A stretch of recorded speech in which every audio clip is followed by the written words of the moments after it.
Okay, now I'd like to turn my attention to the course itself and then to your part in the course. So let me tell you a little bit about medical neuroscience, more than what you've been able to get so far from the website and the short introductory video.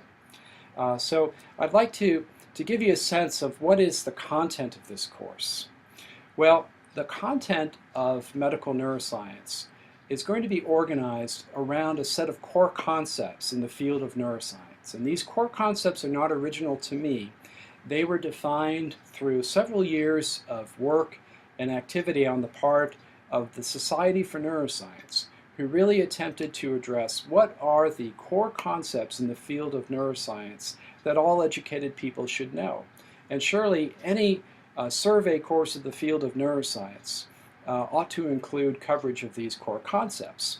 Now, you can read more about these core concepts at a wonderful website that I hope to encourage you to visit frequently throughout medical neuroscience.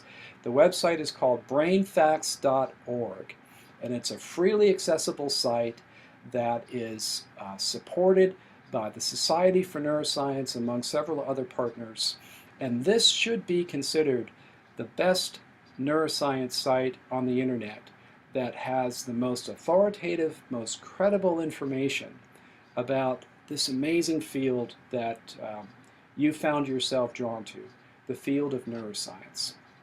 Well, the Society for Neuroscience would suggest there are really 8 core concepts that define this field. And let me just walk you through them. The first, I think, will be quite evident to you as we begin our studies of the anatomy of the human brain, and that is the brain is the body's most complex organ.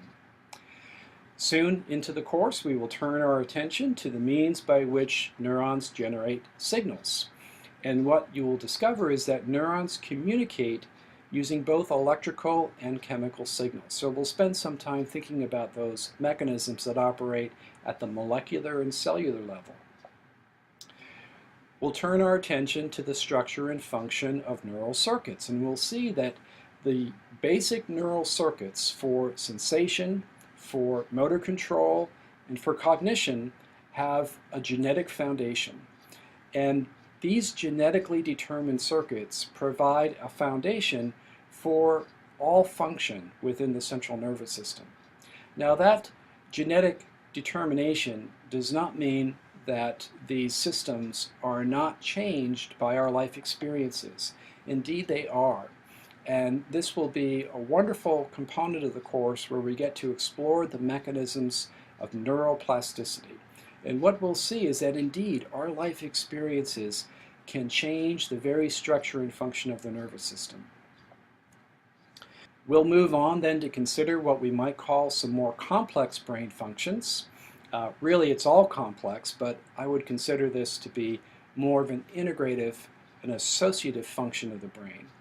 And it's in this portion of the course that we'll see that our notions of human intelligence arise as the brain reasons, plans, and solves problems.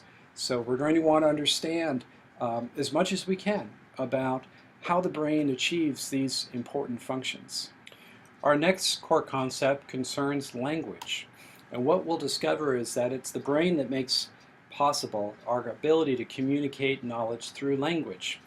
Language obviously is very important for human culture and human society.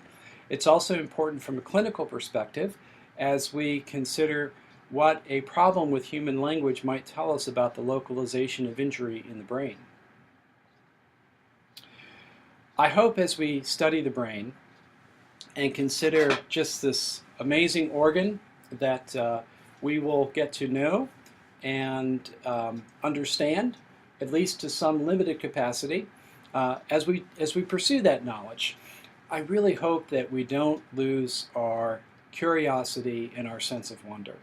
And I hope that we even have an opportunity to reflect on the fact that it's the brain itself that gives us this capacity to exercise our curiosity and pursue knowledge and understanding about how the brain works and how the brain interacts with the world around us.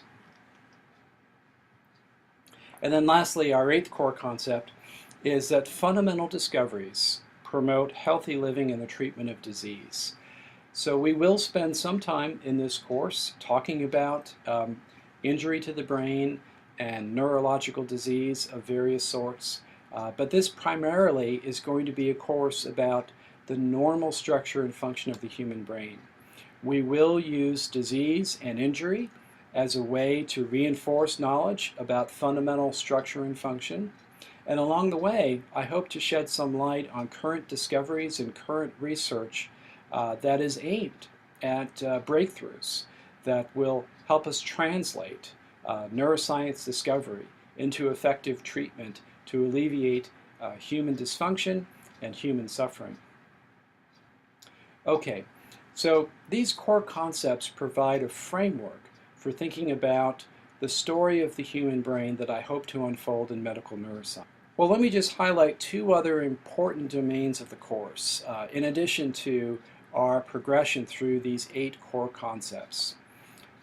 First of all, I'd like to make it clear that our focus is going to be on what we might call systems neuroscience. And systems neuroscience pertains to understanding the organization and function of our sensory systems, as well as our motor systems, and those systems that operate to perform more complex or more associative functions of the human brain. Those kinds of functions from which cognition and the various domains of our cognitive faculty arise. And then finally, I would emphasize that in this course, it is medical neuroscience after all, we are going to be concerned with functional human neuroanatomy. And we are going to understand and comprehend the organization of this organ. So we're going to focus on a variety of aspects of human neuroanatomy, beginning with the surface anatomy of the human brain. We're also going to take this brain apart in various ways, and we're going to focus on the parts of the brains that we discover as we begin to dissect through the human brain. We will do the same for a region of the brain that we call the brain stem. And this is a complicated part of the brain, but one that's very important for clinical practice. So we'll consider the surface anatomy of this part of the brain, including the cranial nerves, and then we will consider the internal anatomy of the brain stem, including the cranial nerve nuclei. But we won't stop at the brain stem. We'll extend our studies further inferior in the central nervous system and consider the spinal cord. And we will discuss the internal organization of gray and white matter in the spinal cord, including the long sensory and motor pathways that extend from the spinal cord all the way up through the brain stem and into the forebrain. And I also want us to consider the blood supply to the human brain and spinal cord. And this will give us an opportunity to consider the impact of stroke, which implies an insufficiency of blood delivery to parts of the human central nervous system. And as you'll see, we'll use stroke quite regularly in our discussions of clinical cases as a means by which we can emphasize and apply our anatomical knowledge so that we can understand what part of the injury might be affected in a stroke given a set of clinical signs and symptoms.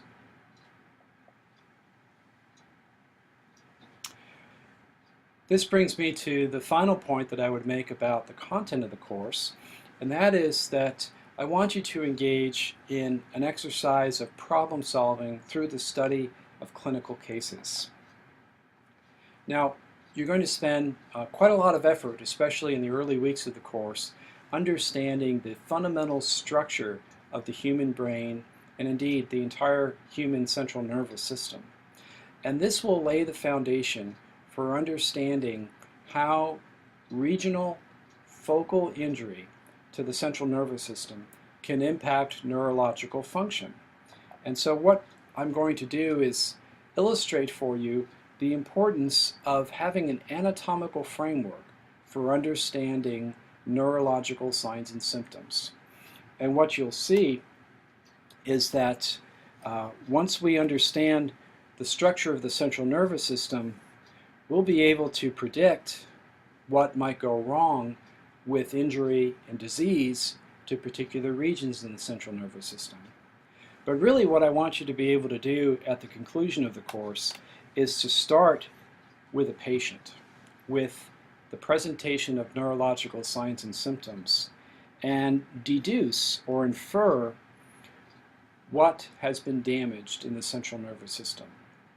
So we're going to work this cycle from both sides, and by the end of the course I hope you'll be quite comfortable relating brain structure to function, both in the context of normal, fully functional individuals as well as those who have had some compromise to the function of some local region of the central nervous system.